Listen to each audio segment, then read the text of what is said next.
ಇಲ್ಲಿ ಒಬ್ಬ ವ್ಯಕ್ತಿ ಇಂಜೆಕ್ಷನ್ ಮೋಲ್ಡಿಂಗ್ ಯಂತ್ರದಲ್ಲಿ ಆಪರೇಟರ್ ಆಗಿ ಕೆಲಸ ಮಾಡುತ್ತಿದ್ದಾರೆ. ಇಂಜೆಕ್ಷನ್ ಮೋಲ್ಡಿಂಗ್ ಯಂತ್ರ ಆಪರೇಟರ್ನ ಕೆಲಸವು ಬಹಳ ಮುಖ್ಯವಾಗಿದೆ. ಕೆಲಸದ ಜವಾಬ್ದಾರಿಗಳು ಬದಲಾಗಬಹುದು, ಆದರೆ ಸಾಮಾನ್ಯವಾಗಿ ಮೋಲ್ಡಿಂಗ್ ಯಂತ್ರದಲ್ಲಿ ತಯಾರಿಸಿದ ಪ್ಲಾಸ್ಟಿಕ್ ಭಾಗಗಳನ್ನು ತೆಗೆದುಹಾಕುವುದು ಮತ್ತು ಅಥವಾ ಪರಿಶೀಲಿಸುವುದನ್ನು ಒಳಗೊಂಡಿರುತ್ತದೆ. ಆಗಾಗ್ಗೆ ಆಪರೇಟರ್ಗಳು ಪ್ಲಾಸ್ಟಿಕ್ ಭಾಗಗಳನ್ನು ತಯಾರಿಸಿದ ನಂತರ ಕೆಲವು ಹೆಚ್ಚುವರಿ ಕೆಲಸ ಅಥವಾ ಗುಣಮಟ್ಟದ ತಪಾಸಣೆಗಳನ್ನು ಮಾಡುತ್ತಾರೆ. ಆಪರೇಟರ್ಗಳು ಮೋಲ್ಡಿಂಗ್ ಯಂತ್ರವನ್ನು ಸಹ ಮೇಲ್ವಿಚಾರಣೆ ಮಾಡುತ್ತಾರೆ, ಯಾವುದೇ ಅಸಾಮಾನ್ಯವಾದುದನ್ನು ಗಮನಿಸುತ್ತಾರೆ. ಇಂಜೆಕ್ಷನ್ ಮೋಲ್ಡಿಂಗ್ ಯಂತ್ರ ಆಪರೇಟರ್ನ ಕೆಲಸವನ್ನು ಕಲಿಯಲು ನಾವು ಪ್ಲಾಸ್ಟಿಕ್ ಕಚ್ಚಾ ವಸ್ತುವಿನೊಂದಿಗೆ ಪ್ರಾರಂಭದಿಂದ ಆರಂಭಿಸುತ್ತೇವೆ. ಪ್ಲಾಸ್ಟಿಕ್ ಭಾಗಗಳನ್ನು ಮೋಲ್ಡ್ ಮಾಡಲು ನೂರಾರು ವಿವಿಧ ರೀತಿಯ ಮತ್ತು ಮಿಶ್ರಣಗಳ ಪ್ಲಾಸ್ಟಿಕ್ ಅನ್ನು ಬಳಸಲಾಗುತ್ತದೆ. ಪ್ಲಾಸ್ಟಿಕ್ ಚೀಲಗಳು, ಬ್ಯಾರೆಲ್ಗಳು, ಗೇಲಾರ್ಸ್ ಎಂದು ಕರೆಯಲ್ಪಡುವ ದೊಡ್ಡ ಕಾರ್ಡ್ಬೋರ್ಡ್ ಬಾಕ್ಸ್ಗಳಲ್ಲಿ ಇರಬಹುದು ಅಥವಾ ಸಿಲೋಗಳಲ್ಲಿ ಸಂಗ್ರಹಿಸಬಹುದು. ಮೋಲ್ಡಿಂಗ್ ಯಂತ್ರದಲ್ಲಿ ಬಳಸಲಾಗುವ ಪ್ಲಾಸ್ಟಿಕ್ ಕಚ್ಚಾ ವಸ್ತುವು ವಿವಿಧ ರೂಪಗಳಲ್ಲಿ ಬರುತ್ತದೆ, ಆದರೆ ವರ್ಜಿನ್ ಪ್ಲಾಸ್ಟಿಕ್ ಎಂದು ಕರೆಯಲ್ಪಡುವ ಹೊಸದಾದ ಅತ್ಯಂತ ಸಾಮಾನ್ಯ ರೂಪವೆಂದರೆ ಇವುಗಳಂತಹ ಕಣಗಳು. ವಿವಿಧ ರೀತಿಯ ವರ್ಜಿನ್ ಪ್ಲಾಸ್ಟಿಕ್ಗಳು ಒಂದೇ ರೀತಿ ಕಾಣಿಸಬಹುದು. ಇಲ್ಲಿ ಒಂದೇ ರೀತಿ ಕಾಣುವ 3 ವಿಭಿನ್ನ ಪ್ಲಾಸ್ಟಿಕ್ಗಳಿವೆ: ಅಕ್ರಿಲಿಕ್, ಪಾಲಿಸ್ಟೈರೀನ್ ಮತ್ತು ಪಾಲಿಕಾರ್ಬೊನೇಟ್. ಆದ್ದರಿಂದ ಈ ಪ್ಲಾಸ್ಟಿಕ್ಗಳು ಒಂದೇ ರೀತಿ ಕಂಡರೂ ಅವುಗಳನ್ನು ಮಿಶ್ರಣ ಮಾಡಬಾರದು. ನೆನಪಿನಲ್ಲಿಟ್ಟುಕೊಳ್ಳಬೇಕಾದ ಒಂದು ಪ್ರಮುಖ ನಿಯಮವೆಂದರೆ ಪ್ಲಾಸ್ಟಿಕ್ಗಳನ್ನು ಮಿಶ್ರಣ ಮಾಡಬೇಡಿ. ಮೋಲ್ಡಿಂಗ್ ಯಂತ್ರದಲ್ಲಿ ವಿವಿಧ ರೀತಿಯ ಪ್ಲಾಸ್ಟಿಕ್ಗಳನ್ನು ಸಂಪೂರ್ಣವಾಗಿ ಪ್ರತ್ಯೇಕವಾಗಿ ಇಡಬೇಕು. ಸ್ಕ್ರ್ಯಾಪ್ ಗ್ರೈಂಡರ್ನಲ್ಲಿ ಮತ್ತು ನಿರ್ವಹಣೆ ಹಾಗೂ ಸಂಗ್ರಹಣೆಯ ಸಮಯದಲ್ಲಿ ಪ್ಲಾಸ್ಟಿಕ್ ಕಣಗಳನ್ನು ಯಾವಾಗಲೂ ಸ್ವಚ್ಛವಾಗಿ ಮತ್ತು ಕಲುಷಿತವಾಗದಂತೆ ಇಡಬೇಕು ಎಂಬುದನ್ನು ನೀವು ಅರ್ಥಮಾಡಿಕೊಳ್ಳಬೇಕು. ಯಾವುದೇ ಕೊಳೆ, ಗ್ರೀಸ್, ಎಣ್ಣೆ, ನೀರು, ಇತರ ರೀತಿಯ ಪ್ಲಾಸ್ಟಿಕ್ ಅಥವಾ ಯಾವುದೇ ಬಾಹ್ಯ ವಸ್ತು ಕಚ್ಚಾ ಪ್ಲಾಸ್ಟಿಕ್ಗೆ ಸೇರಲು ಅನುಮತಿಸಬಾರದು. ಪ್ಲಾಸ್ಟಿಕ್ ಅನ್ನು ಮೋಲ್ಡ್ ಮಾಡಲು ಅದನ್ನು ಮೊದಲು ದ್ರವವಾಗುವವರೆಗೆ ಬಿಸಿ ಮಾಡಲಾಗುತ್ತದೆ. ಕರಗಿದ ಪ್ಲಾಸ್ಟಿಕ್ 300 ರಿಂದ 800 ಡಿಗ್ರಿ ಫ್ಯಾರನ್ಹೀಟ್ ಅಥವಾ 150 ರಿಂದ 430 ಡಿಗ್ರಿ ಸೆಲ್ಸಿಯಸ್ ವರೆಗಿನ ತಾಪಮಾನದೊಂದಿಗೆ ಬಿಸಿಯಾಗಿರುತ್ತದೆ ಮತ್ತು ಇದು ದೀರ್ಘಕಾಲದವರೆಗೆ ತನ್ನ ಶಾಖವನ್ನು ಉಳಿಸಿಕೊಳ್ಳುತ್ತದೆ. ಯಂತ್ರದ ಪ್ರಾರಂಭ ಮತ್ತು ಸ್ಥಗಿತದ ಸಮಯದಲ್ಲಿ ಬಿಸಿ ಪ್ಲಾಸ್ಟಿಕ್ ಅನ್ನು ಆಗಾಗ್ಗೆ ನಳಿಕೆಯಿಂದ ಹೊರಗೆ ತಳ್ಳಲಾಗುತ್ತದೆ. ಇದನ್ನು ಪರ್ಜಿಂಗ್ ಎಂದು ಕರೆಯಲಾಗುತ್ತದೆ ಮತ್ತು ಬಿಸಿ ಪ್ಲಾಸ್ಟಿಕ್ ಅನ್ನು ಪರ್ಜ್ ಲಂಪ್ ಎಂದು ಕರೆಯಲಾಗುತ್ತದೆ. ಪರ್ಜ್ ಲಂಪ್ಸ್ ತುಂಬಾ ಬಿಸಿಯಾಗಿರುತ್ತವೆ ಮತ್ತು ದೀರ್ಘಕಾಲದವರೆಗೆ ಬಿಸಿಯಾಗಿರುತ್ತವೆ. ಬಿಸಿ ಪ್ಲಾಸ್ಟಿಕ್ ನಿಮ್ಮ ಚರ್ಮದ ಮೇಲೆ ಬಿದ್ದರೆ ಅದು ಅಂಟಿಕೊಳ್ಳಬಹುದು ಮತ್ತು ತೀವ್ರವಾದ ಸುಟ್ಟಗಾಯಗಳಿಗೆ ಕಾರಣವಾಗಬಹುದು. ಪರ್ಜ್ ಲಂಪ್ಸ್ ಅನ್ನು ನಿರ್ವಹಿಸಲು ನಿಮಗೆ ಅನುಮತಿಸಿದರೆ ಶಾಖ ನಿರೋಧಕ ಕೈಗವಸುಗಳನ್ನು ಧರಿಸಿ, ಸರಿಯಾದ ಉಪಕರಣವನ್ನು ಬಳಸಿ ಮತ್ತು ಬಹಳ ಜಾಗರೂಕರಾಗಿರಿ. ಕಚ್ಚಾ ಪ್ಲಾಸ್ಟಿಕ್ ವಸ್ತುವಿನ ಇನ್ನೊಂದು ರೂಪವನ್ನು ರಿಗ್ರೈಂಡ್ ಎಂದು ಕರೆಯಲಾಗುತ್ತದೆ. ರಿಗ್ರೈಂಡ್ ಎಂದರೆ ಒಮ್ಮೆ ಮೋಲ್ಡ್ ಮಾಡಲಾದ ಪ್ಲಾಸ್ಟಿಕ್, ನಂತರ ಅದನ್ನು ಸ್ಕ್ರ್ಯಾಪ್ ಗ್ರೈಂಡರ್ನಲ್ಲಿ ಪುಡಿಮಾಡಲಾಗುತ್ತದೆ. ಇದನ್ನು ಗ್ರ್ಯಾನ್ಯುಲೇಟರ್ ಎಂದೂ ಕರೆಯುತ್ತಾರೆ. ಈ ಪ್ಲಾಸ್ಟಿಕ್ ಅನ್ನು ನಂತರ ವರ್ಜಿನ್ ಪ್ಲಾಸ್ಟಿಕ್ನೊಂದಿಗೆ ಬೆರೆಸಿ ಹೆಚ್ಚಿನ ಭಾಗಗಳನ್ನು ತಯಾರಿಸಲಾಗುತ್ತದೆ. ಬಹುತೇಕ ಘಟಕಗಳು ರಿಗ್ರೈಂಡ್ ಪ್ಲಾಸ್ಟಿಕ್ ಬಳಸುತ್ತವೆ, ಕೆಲವಿಲ್ಲ.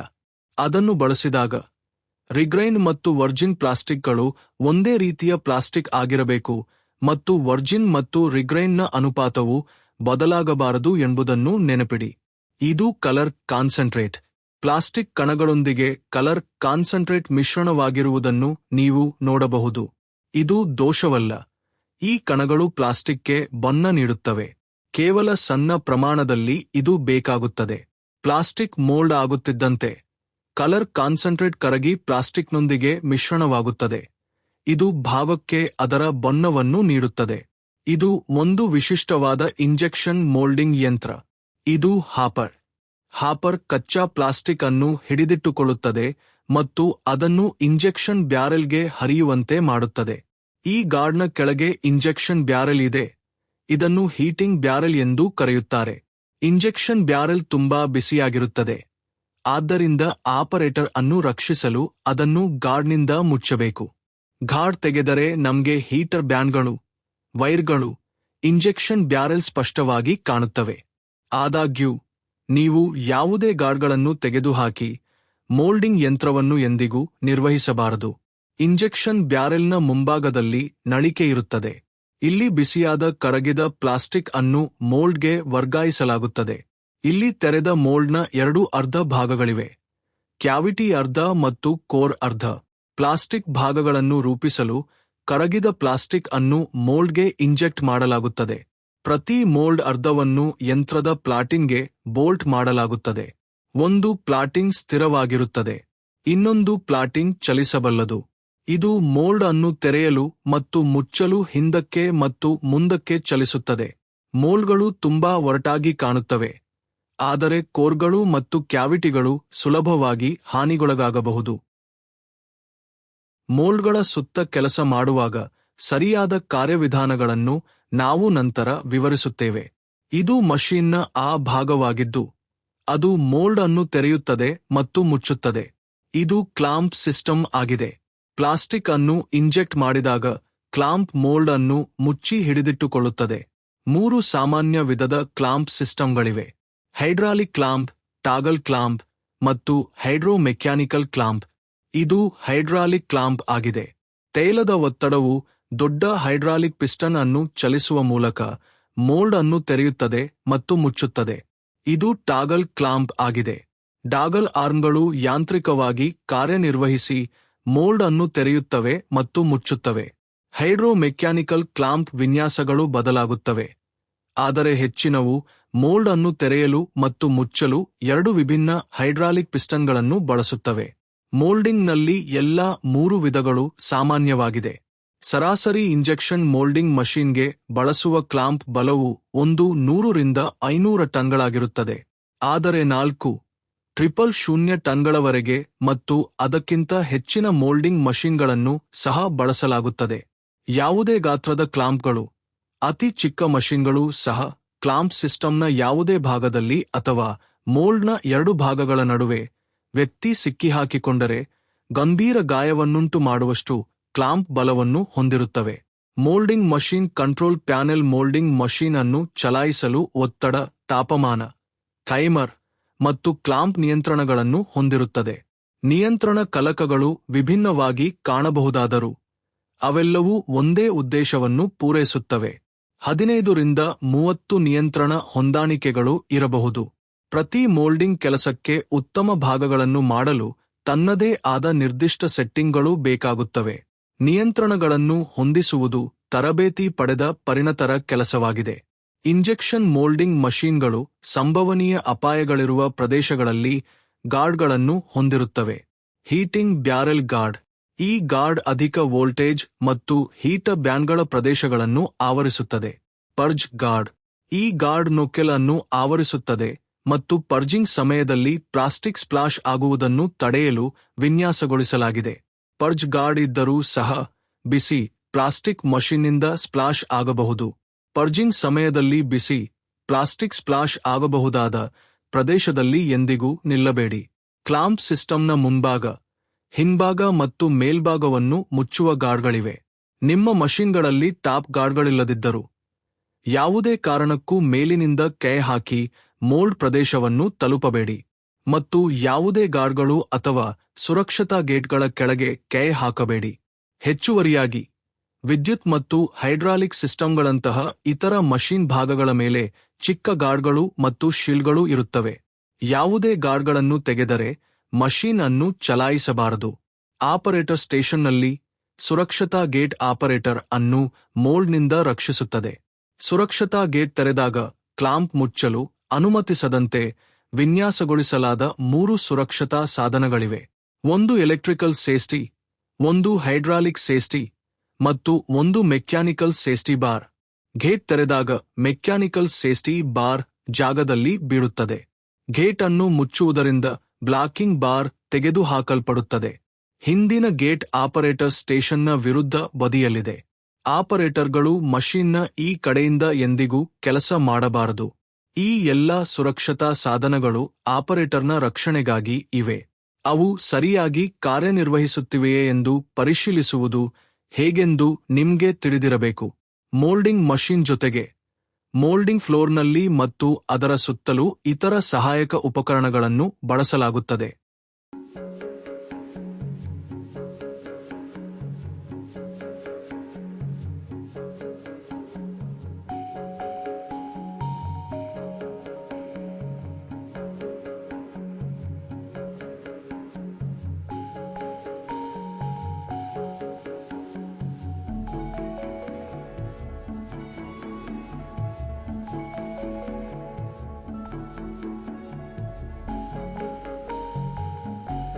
ಉಪಕರಣಗಳನ್ನು ಬಳಸಲಾಗುತ್ತದೆ.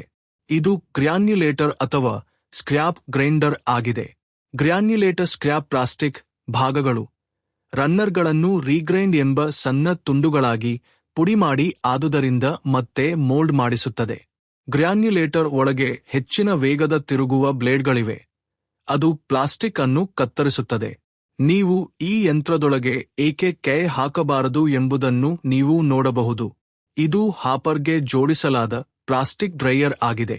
ಡ್ರೈಯರ್ಗಳು ಪ್ಲಾಸ್ಟಿಕ್ ಅನ್ನು ಮೋಲ್ಡ್ ಮಾಡುವ ಮೊದಲು ಅದನ್ನು ಒಣಗಿಸಲು ಬಿಸಿ ಗಾಳಿಯನ್ನು ಪ್ರಸಾರ ಮಾಡುತ್ತವೆ. ಇದು ಮೋಲ್ಡ್ ತಾಪಮಾನ ನಿಯಂತ್ರಣ ಘಟಕವಾಗಿದೆ. ಇದು ಪ್ಲಾಸ್ಟಿಕ್ ಭಾಗಗಳನ್ನು ತಂಪಾಗಿಸಲು ಅಚ್ಚಿನ ಮೂಲಕ ಶೀತಕವನ್ನು, ಸಾಮಾನ್ಯವಾಗಿ ನೀರನ್ನು ಪ್ರಸಾರ ಮಾಡುತ್ತದೆ. ಈಗ ನಾವು ಇಂಜೆಕ್ಷನ್ ಮೋಲ್ಡಿಂಗ್ ಸೈಕಲ್ ಸಮಯದಲ್ಲಿ ಏನಾಗುತ್ತದೆ ಎಂದು ನೋಡೋಣ. ನಾವು ಈ ಡ್ರಾಯಿಂಗ್ ಅನ್ನು ಬಳಸುತ್ತೇವೆ. ಇದರಿಂದ ನಾವು ಯಂತ್ರ ಮತ್ತು ಅಚ್ಚಿನ ಒಳಗೆ ನೋಡಬಹುದು. ಸ್ಕ್ರೂ ಮುಂದಕ್ಕೆ ಚಲಿಸುವುದರೊಂದಿಗೆ ಸೈಕಲ್ ಪ್ರಾರಂಭವಾಗುತ್ತದೆ. ಕರಗಿದ ಪ್ಲಾಸ್ಟಿಕ್ ಅನ್ನು ಪ್ರತಿ ಮೋಲ್ಡ್ ಕ್ಯಾವಿಟಿಗೆ ತಳ್ಳುತ್ತದೆ. ಅಚ್ಚು ಪ್ಲಾಸ್ಟಿಕ್ ಭಾಗಗಳನ್ನು ತಂಪಾಗಿಸುತ್ತದೆ. ಭಾಗಗಳು ತಂಪಾಗುತ್ತಿರುವಾಗ ಸ್ಕ್ರೂ ತಿರುಗುತ್ತದೆ.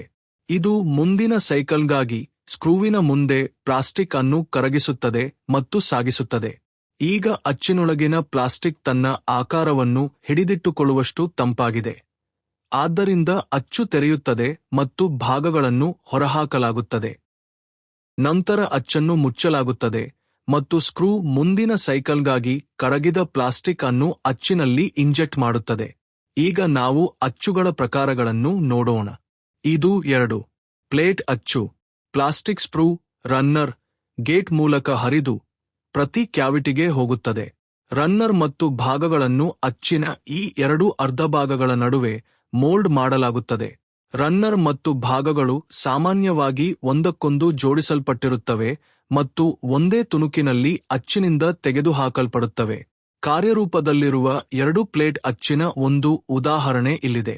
ಅಚ್ಚಿನಿಂದ ಹೊರಹಾಕಿದಾಗ ರನ್ನರ್ ಮತ್ತು ಭಾಗಗಳು ಹೇಗೆ ಇನ್ನೂ ಜೋಡಿಸಲ್ಪಟ್ಟಿವೆ ಎಂಬುದನ್ನು ಗಮನಿಸಿ. ಇದು 3 ಪ್ಲೇಟ್ ಅಚ್ಚು. ರನ್ನರ್ ಅನ್ನು ಈ 2 ಪ್ಲೇಟ್ಗಳ ನಡುವೆ ಮೋಲ್ಡ್ ಮಾಡಲಾಗುತ್ತದೆ ಮತ್ತು ಪ್ಲಾಸ್ಟಿಕ್ ಭಾಗಗಳನ್ನು ಈ ಪ್ಲೇಟ್ಗಳ ನಡುವೆ ಮೋಲ್ಡ್ ಮಾಡಲಾಗುತ್ತದೆ. ಪ್ಲಾಸ್ಟಿಕ್ ರನ್ನರ್ನಿಂದ ದ್ವಿತೀಯಕ ಸ್ಪ್ರೂಗಳ ಮೂಲಕ ಭಾಗಗಳಿಗೆ ಹರಿಯುತ್ತದೆ. ಅಚ್ಚು ತೆರೆದಾಗ ಭಾಗಗಳು ಮತ್ತು ರನ್ನರ್ಗಳು ಸ್ವಯಂಚಾಲಿತವಾಗಿ ಬೇರ್ಪಡುತ್ತವೆ. ಕಾರ್ಯನಿರ್ವಹಣೆಯಲ್ಲಿ 3 ಪ್ಲೇಟ್ ಅಚ್ಚು ಈ ರೀತಿ ಕಾಣುತ್ತದೆ. ಭಾಗಗಳು ಮತ್ತು ರನ್ನರ್ಗಳು ಅಚ್ಚಿನ ವಿವಿಧ ಪ್ರದೇಶಗಳಿಂದ ಹೊರಹಾಕಲ್ಪಡುತ್ತವೆ ಎಂಬುದನ್ನು ಗಮನಿಸಿ. ಇಲ್ಲಿದೆ ಹಾಟ್ ರನ್ನರ್ ಮೋಲ್ಡ್. ರನ್ನರ್ಗಳಲ್ಲಿನ ಪ್ಲಾಸ್ಟಿಕ್ ಅನ್ನು ಬಿಸಿಯಾಗಿಡಲಾಗುತ್ತದೆ. ಕೇವಲ ಕ್ಯಾವಿಟಿಗಳನ್ನು ತಂಪಾಗಿಸಲಾಗುತ್ತದೆ. ಆದ್ದರಿಂದ ಯಾವುದೇ ರನ್ನರ್ಗಳನ್ನು ಮಾಡಲಾಗುವುದಿಲ್ಲ. ಕೇವಲ ಪ್ಲಾಸ್ಟಿಕ್ ಭಾಗಗಳನ್ನು ಹೊರಹಾಕಲಾಗುತ್ತದೆ. ಈ ರೀತಿಯ ಅಚ್ಚಿನ ಪ್ರಯೋಜನವನ್ನು ನೀವು ನೋಡಬಹುದು. ಬಿಸಿ ಮಾಡಲು ಮತ್ತು ತಂಪಾಗಿಸಲು ಕಡಿಮೆ ಪ್ಲಾಸ್ಟಿಕ್ ಇರುತ್ತದೆ ಮತ್ತು ರನ್ನರ್ಗಳನ್ನು ಪುನಃ ಪುಡಿ ಮಾಡುವ ಅಗತ್ಯವಿಲ್ಲ. ಆದರೆ ಈ ಅಚ್ಚುಗಳನ್ನು ನಿರ್ವಹಿಸುವುದು ಹೆಚ್ಚು ಕಷ್ಟಕರ. 2 ಪ್ಲೇಟ್ ಅಚ್ಚನ್ನು ಬಳಸಿಕೊಂಡು ಒಂದು ಸೈಕಲ್ನಿಂದ ಪ್ಲಾಸ್ಟಿಕ್ ಶಾಟ್ ಇಲ್ಲಿದೆ. ಇದು ಸ್ಪ್ರೂ. ಇದು ರನ್ನರ್. ಇಲ್ಲಿದೆ ಗೇಟ್. ಇವು ಮೋಲ್ಡ್ ಮಾಡಿದ ಭಾಗಗಳು. ಮೋಲ್ಡಿಂಗ್ ನಂತರ ಸ್ಪ್ರೂಗಳು ಮತ್ತು ರನ್ನರ್ಗಳನ್ನು ಸಾಮಾನ್ಯವಾಗಿ ಪುಡಿಮಾಡಿ ಮರುಬಳಕೆ ಮಾಡಲಾಗುತ್ತದೆ. ಆದರೆ ವೈದ್ಯಕೀಯ ಭಾಗಗಳಂತಹ ಕೆಲವು ಕೆಲಸಗಳಲ್ಲಿ ಪ್ಲಾಸ್ಟಿಕ್ ಅನ್ನು ಮರುಬಳಕೆ ಮಾಡಲು ಸಾಧ್ಯವಿಲ್ಲ. ಇಂಜೆಕ್ಷನ್ ಮೋಲ್ಡಿಂಗ್ ಯಂತ್ರವನ್ನು 3 ವಿಭಿನ್ನ ಮೋಡ್ಗಳಲ್ಲಿ ಚಲಾಯಿಸಬಹುದು. ಅವು ಸ್ವಯಂಚಾಲಿತ, ಅರೆ ಸ್ವಯಂಚಾಲಿತ ಮತ್ತು ಮ್ಯಾನುಯಲ್. ಸ್ವಯಂಚಾಲಿತ ಮೋಡ್ನಲ್ಲಿ ಯಂತ್ರವು ನಿರಂತರವಾಗಿ ಸೈಕಲ್ ಆಗುತ್ತದೆ. ಆಪರೇಟರ್ ಸಾಮಾನ್ಯವಾಗಿ ಹಲವಾರು ಯಂತ್ರಗಳನ್ನು ಮೇಲ್ವಿಚಾರಣೆ ಮಾಡುತ್ತಾರೆ. ಸೈಕ್ಲಿಂಗ್ ನಿಲ್ಲಿಸಲು ನೀವು ಸುರಕ್ಷತಾ ಗೇಟ್ ಅನ್ನು ತೆರೆಯಿರಿ. ಅರೆ ಸ್ವಯಂಚಾಲಿತ ಮೋಡ್ನಲ್ಲಿ ಆಪರೇಟರ್ ಪ್ರತಿ ಸೈಕಲ್ನಲ್ಲಿ ಭಾಗಗಳನ್ನು ತೆಗೆದುಹಾಕುತ್ತಾರೆ. ನಂತರ ಮುಂದಿನ ಸೈಕಲ್ ಅನ್ನು ಪ್ರಾರಂಭಿಸಲು ಅವನು ಅಥವಾ ಅವಳು ಸುರಕ್ಷತಾ ಗೇಟ್ ಅನ್ನು ಮುಚ್ಚುತ್ತಾರೆ. ಮ್ಯಾನುಯಲ್ ಮೋಡ್ನಲ್ಲಿ ಸೈಕಲ್ನ ಎಲ್ಲಾ ಹಂತಗಳನ್ನು ಯಂತ್ರದ ಕಂಟ್ರೋಲ್ ಪ್ಯಾನೆಲ್ನಲ್ಲಿರುವ ವ್ಯಕ್ತಿಯಿಂದ ನಿಯಂತ್ರಿಸಲಾಗುತ್ತದೆ. ಈ ಮೋಡ್ ಅನ್ನು ಮೊದಲು ಸೈಕಲ್ ಅನ್ನು ಹೊಂದಿಸುವಾಗ ಮತ್ತು ಪರ್ಜ್ ಮಾಡುವಾಗ ಬಳಸಲಾಗುತ್ತದೆ. ಇಂಜೆಕ್ಷನ್ ಮೋಲ್ಡಿಂಗ್ ಸೈಕಲ್ ಸಮಯದಲ್ಲಿ ಆಪರೇಟರ್ನ ಕೆಲಸವೇನು? ಆಪರೇಟರ್ಗಳು ಇಂಜೆಕ್ಷನ್ ಮೋಲ್ಡಿಂಗ್ ಯಂತ್ರಗಳೊಂದಿಗೆ ಸ್ವಯಂಚಾಲಿತ ಮತ್ತು ಅರೆ ಸ್ವಯಂಚಾಲಿತ 2 ಮೋಡ್ಗಳಲ್ಲಿ ಕೆಲಸ ಮಾಡುತ್ತಾರೆ. ಸ್ವಯಂಚಾಲಿತ ಮೋಡ್ನಲ್ಲಿ ಯಂತ್ರವು ನಿರಂತರವಾಗಿ ಸೈಕಲ್ ಮಾಡುವಾಗ ಮೋಲ್ಡ್ ಮಾಡಿದ ಭಾಗಗಳು ಮೋಲ್ಡ್ನಿಂದ ಹೊರಬರುತ್ತವೆ, ಅಥವಾ ಕೆಲವು ಸಂದರ್ಭಗಳಲ್ಲಿ ಭಾಗಗಳನ್ನು ತೆಗೆದುಹಾಕಲು ರೋಬೋಟ್ ಅನ್ನು ಬಳಸಲಾಗುತ್ತದೆ. ಆಪರೇಟರ್ ಭಾಗಗಳನ್ನು ಸಂಗ್ರಹಿಸಿ ಪರೀಕ್ಷಿಸಬಹುದು ಮತ್ತು ಕೆಲವೊಮ್ಮೆ ಭಾಗಗಳನ್ನು ರನ್ನರ್ಗಳಿಂದ ಬೇರ್ಪಡಿಸುತ್ತಾರೆ. ಅರೆ ಸ್ವಯಂಚಾಲಿತ ಕಾರ್ಯಾಚರಣೆಯಲ್ಲಿ ಇಂಜೆಕ್ಷನ್ ಮೋಲ್ಡಿಂಗ್ ಯಂತ್ರವು ಸ್ವಯಂಚಾಲಿತವಾಗಿ ಒಂದು ಸೈಕಲ್ ಅನ್ನು ಪೂರ್ಣಗೊಳಿಸಿ ನಂತರ ನಿಲ್ಲುತ್ತದೆ. ಆಪರೇಟರ್ ಸುರಕ್ಷತಾ ಗೇಟ್ ಅನ್ನು ತೆರೆದು ಮೋಲ್ಡ್ ಮಾಡಿದ ಭಾಗಗಳನ್ನು ತೆಗೆದುಹಾಕುತ್ತಾರೆ. ಗೇಟ್ ಅನ್ನು ಮುಚ್ಚುವುದು ಮುಂದಿನ ಸೈಕಲ್ ಅನ್ನು ಪ್ರಾರಂಭಿಸುತ್ತದೆ. ಈ ಕೆಲಸದಲ್ಲಿ ಮೊದಲು ಕಾಣಿಸುವುದಕ್ಕಿಂತ ಹೆಚ್ಚಿನದು ಇದೆ. ಅರೆ ಸ್ವಯಂಚಾಲಿತ ಕಾರ್ಯಾಚರಣೆಯಲ್ಲಿ ಆಪರೇಟರ್ ಮೊದಲು ಮೋಲ್ಡ್ ತೆರೆಯಲು ಕಾಯುತ್ತಾರೆ. ಮೋಲ್ಡ್ ಸಂಪೂರ್ಣವಾಗಿ ತೆರೆದಾಗ, ಆದರೆ ಅದಕ್ಕೂ ಮೊದಲು ಅಲ್ಲ, ಆಪರೇಟರ್ ಮುಂಭಾಗದ ಸುರಕ್ಷತಾ ಗೇಟ್ ಬಾಗಿಲನ್ನು ತೆರೆಯುತ್ತಾರೆ ಮತ್ತು ಸುರಕ್ಷತಾ ಬಾರ್ ಅನ್ನು ಪರಿಶೀಲಿಸುತ್ತಾರೆ. ಸುರಕ್ಷತಾ ಬಾರ್ ಸ್ಥಳದಲ್ಲಿದೆ ಎಂದು ನೋಡಿ ಆಪರೇಟರ್ ಪ್ಲಾಸ್ಟಿಕ್ ಭಾಗಗಳನ್ನು ತೆಗೆದುಹಾಕುತ್ತಾರೆ. ಬಹಳ ಜಾಗರೂಕರಾಗಿರಿ. ಪ್ಲಾಸ್ಟಿಕ್ ಭಾಗಗಳು ಬಹಳ ಸುಲಭವಾಗಿ ಗೀಚಲ್ಪಡಬಹುದು. ಭಾಗಗಳಿಗೆ ಪೇಂಟ್ ಅಥವಾ ಪ್ಲೇಟಿಂಗ್ ಮಾಡುವುದಾದರೆ ಪ್ಲಾಸ್ಟಿಕ್ನ ಮೇಲ್ಮೈಯನ್ನು ರಕ್ಷಿಸಲು ನೀವು ಕೈಗವಸುಗಳನ್ನು ಧರಿಸಬೇಕಾಗುತ್ತದೆ. ಆಪರೇಟರ್ ತ್ವರಿತವಾಗಿ ಮೋಲ್ಡ್ ಮೇಲ್ಮೈ ಮತ್ತು ಮೋಲ್ಡ್ ಕ್ಯಾವಿಟಿಗಳನ್ನು ಪರಿಶೀಲಿಸುತ್ತಾರೆ. ಈ ಪ್ಲಾಂಟ್ನಲ್ಲಿ ಅವಳು ಭಾಗವನ್ನು ತೆಗೆದ ನಂತರ ಮೋಲ್ಡ್ ಕ್ಯಾವಿಟಿಗಳನ್ನು ಸ್ವಚ್ಛಗೊಳಿಸಲು ಸಂಕುಚಿತ ಗಾಳಿಯನ್ನು ಬಳಸಲಾಗುತ್ತದೆ. ಕೆಲವೊಮ್ಮೆ ಪ್ಲಾಸ್ಟಿಕ್ನ ತುಂಡು ಅಥವಾ ಪ್ಲಾಸ್ಟಿಕ್ ಭಾಗವೇ ಕ್ಯಾವಿಟಿಯಲ್ಲಿ ಉಳಿಯುತ್ತದೆ. ನಿಮ್ಮ ಬೆರಳುಗಳಿಂದ ಅದನ್ನು ತೆಗೆದುಹಾಕಲು ಸಾಧ್ಯವಾದರೆ ಹಾಗೆ ಮಾಡಿ. ಇಲ್ಲದಿದ್ದರೆ ಮೋಲ್ಡ್ ತಂತ್ರಜ್ಞ ಅಥವಾ ಮೇಲ್ವಿಚಾರಕರಿಗೆ ಕರೆ ಮಾಡಿ. ನೀವು ಅನುಭವಿಯಾಗಿದ್ದು ಮತ್ತು ಅನುಮತಿಯನ್ನು ಹೊಂದಿಲ್ಲದಿದ್ದರೆ ಮೋಲ್ಡ್ನ ಎರಡು ಭಾಗಗಳ ನಡುವೆ ಯಾವುದೇ ಲೋಹದ ಉಪಕರಣಗಳನ್ನು ಬಳಸಬೇಡಿ. ನೀವು ಸುಲಭವಾಗಿ ಮೋಲ್ಡ್ ಅನ್ನು ಹಾನಿಗೊಳಿಸಬಹುದು ಮತ್ತು ಕ್ಯಾವಿಟಿಯಲ್ಲಿ ಅಥವಾ ಮೋಲ್ಡ್ನ ಮೇಲ್ಮೈಯಲ್ಲಿ ಯಾವುದೇ ಪ್ಲಾಸ್ಟಿಕ್ ತುಂಡು ಇರುವಾಗ ಹೊಸ ಸೈಕಲ್ ಅನ್ನು ಎಂದಿಗೂ ಪ್ರಾರಂಭಿಸಬೇಡಿ. ಮೋಲ್ಡ್ನಲ್ಲಿ ಅಸಾಮಾನ್ಯತೆ ಕಂಡರೆ ನಿಮ್ಮ ತಂತ್ರಜ್ಞನೋ ಮೇಲ್ವಿಚಾರಕರೋಗೆ ತಕ್ಷಣ ಕರೆ ಮಾಡಿ. ನೆನಪಿಡಿ, ಸುರಕ್ಷತಾ ಗೇಟ್ ಅನ್ನು ಮುಚ್ಚುವುದು ಹೊಸ ಸೈಕಲ್ ಅನ್ನು ಪ್ರಾರಂಭಿಸುತ್ತದೆ. ಮೋಲ್ಡ್ ಸ್ಪಷ್ಟವಾಗಿದೆ ಎಂದು ನೋಡಿದ ನಂತರ ಸುರಕ್ಷತಾ ಗೇಟ್ ಅನ್ನು ಮುಚ್ಚಿ. ನಂತರ ಆಪರೇಟರ್ ಮೋಲ್ಡ್ನಿಂದ ಈಗಷ್ಟೇ ತೆಗೆದ ಭಾಗಗಳನ್ನು ಪರೀಕ್ಷಿಸುತ್ತಾರೆ. ನಿಮ್ಮ ಗುಣಮಟ್ಟ ನಿರೀಕ್ಷಕರು ಅಥವಾ ಮೇಲ್ವಿಚಾರಕರು ಏನನ್ನು ನೋಡಬೇಕು ಎಂಬುದನ್ನು ನಿಮಗೆ ತೋರಿಸುತ್ತಾರೆ.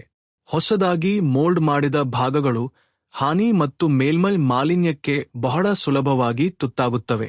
ಮೋಲ್ಡಿಂಗ್ ಮಾಡಿದ ತಕ್ಷಣ ಭಾಗಗಳನ್ನು ನಿರ್ವಹಿಸುವ ವಿಧಾನವು ಭಾಗಗಳು ಬಳಸಲು ಯೋಗ್ಯವಾಗಿರುತ್ತವೆಯೇ ಅಥವಾ ಇಲ್ಲವೇ ಎಂಬುದನ್ನು ನಿರ್ಧರಿಸುತ್ತದೆ. ಮೋಲ್ಡ್ ಮಾಡಿದ ಪ್ರತಿಯೊಂದು ಭಾಗವು ನಿರ್ದಿಷ್ಟ ಗುಣಮಟ್ಟದ ಅವಶ್ಯಕತೆಗಳನ್ನು ಹೊಂದಿರುತ್ತದೆ. ಒಂದು ಗೀಚು, ಸ್ವಲ್ಪ ಬಣ್ಣದ ಗೆರೆ, ವಾರ್ಪ್ ಅಥವಾ ಇತರ ದೋಷಕ್ಕಾಗಿ ಒಂದು ಭಾಗವನ್ನು ತಿರಸ್ಕರಿಸಬಹುದು. ಭಾಗಗಳನ್ನು ತಿರಸ್ಕರಿಸುವ ಕಾರಣಗಳನ್ನು ಮೇಲ್ವಿಚಾರಕರು ಅಥವಾ ಗುಣಮಟ್ಟ ನಿರೀಕ್ಷಕರು ವಿವರಿಸುತ್ತಾರೆ. ಪ್ರತಿ ಗ್ರಾಹಕರು ಭಾಗಗಳ ಸ್ವೀಕಾರ ಅಥವಾ ತಿರಸ್ಕಾರಕ್ಕಾಗಿ ತಮ್ಮದೇ ಆದ ಅವಶ್ಯಕತೆಗಳನ್ನು ಹೊಂದಿರುತ್ತಾರೆ. ಯಂತ್ರ ಆಪರೇಟರ್ ಗುಣಮಟ್ಟ ತಂಡದ ಪ್ರಮುಖ ಭಾಗವಾಗಿದ್ದಾರೆ. ಭಾಗಗಳನ್ನು ಪರೀಕ್ಷಿಸುವ ಮೊದಲ ವ್ಯಕ್ತಿ ಸಾಮಾನ್ಯವಾಗಿ ಅವರೇ ಆಗಿರುತ್ತಾರೆ. ಆದ್ದರಿಂದ ಗ್ರಾಹಕರ ತೃಪ್ತಿ ಇಲ್ಲಿಂದ ಪ್ರಾರಂಭವಾಗುತ್ತದೆ. ಪ್ಲಾಸ್ಟಿಕ್ ಭಾಗಗಳು ಬಹುತೇಕ ಯಾವಾಗಲೂ ಮೋಲ್ಡ್ನಿಂದ ಹೊರಗೆ ತಣ್ಣಗಾಗುವುದನ್ನು ಪೂರ್ಣಗೊಳಿಸುತ್ತವೆ. ಭಾಗಗಳು ತಣ್ಣಗಾಗುವ ರೀತಿ ಮತ್ತು ಸಮಯದ ಅವಧಿ ಮುಖ್ಯವಾಗಿದೆ. ಹೆಚ್ಚಾಗಿ ಭಾಗಗಳನ್ನು ಮೇಜಿನ ಮೇಲೆ ಅಲ್ಲಿ ತಣ್ಣಗಾಗಲು ಇಡುತ್ತಾರೆ. ಭಾಗಗಳನ್ನು ತಪ್ಪಾದ ರೀತಿಯಲ್ಲಿ ಟೇಬಲ್ ಮೇಲೆ ಇಟ್ಟರೆ ಅಥವಾ ಮೋಲ್ಡಿಂಗ್ ಮಾಡಿದ ತಕ್ಷಣ ಪ್ಯಾಕ್ ಮಾಡಿದರೆ ಅವು ವಾರ್ಪ್ ಆಗಬಹುದು. ನಿಮ್ಮ ಮೇಲ್ವಿಚಾರಕ ಅಥವಾ ಗುಣಮಟ್ಟ ನಿರೀಕ್ಷಕರು ಭಾಗಗಳನ್ನು ಹೇಗೆ ನಿರ್ವಹಿಸಬೇಕು ಎಂಬುದನ್ನು ವಿವರಿಸಬೇಕು. ಆಪರೇಟರ್ಗೆ ಅಸೆಂಬ್ಲಿ, ಅಲ್ಟ್ರಾಸಾನಿಕ್ ವೆಲ್ಡಿಂಗ್, ಡ್ರಿಲ್ಲಿಂಗ್ ಅಳತೆ ಮಾಡುವುದು ಅಥವಾ ಪ್ಯಾಕಿಂಗ್ನಂತಹ ದ್ವಿತೀಯ ಕಾರ್ಯಾಚರಣೆಯನ್ನು ಮಾಡಲು ಹೇಳಬಹುದು. ಪಾಠ 1 ಮುಗಿತು. ಪಾಠ 2ರಲ್ಲಿ ನಾವು ಆಪರೇಟರ್ನ ಕೆಲಸದ ವಿವರಗಳನ್ನು ಕವರ್ ಮಾಡುತ್ತೇವೆ. ಇದರಲ್ಲಿ ಭಾಗ ಮತ್ತು ಯಂತ್ರದ ಸ್ಥಿತಿಯನ್ನು ಮೇಲ್ವಿಚಾರಣೆ ಮಾಡುವುದು, ಸಾಮಾನ್ಯ ಭಾಗ ದೋಷಗಳನ್ನು ಗುರುತಿಸುವುದು ಮತ್ತು ಮೋಲ್ಡಿಂಗ್ ಪ್ಲಾಂಟ್ನಲ್ಲಿ ಸುರಕ್ಷಿತವಾಗಿ ಕೆಲಸ ಮಾಡುವುದು ಸೇರಿವೆ.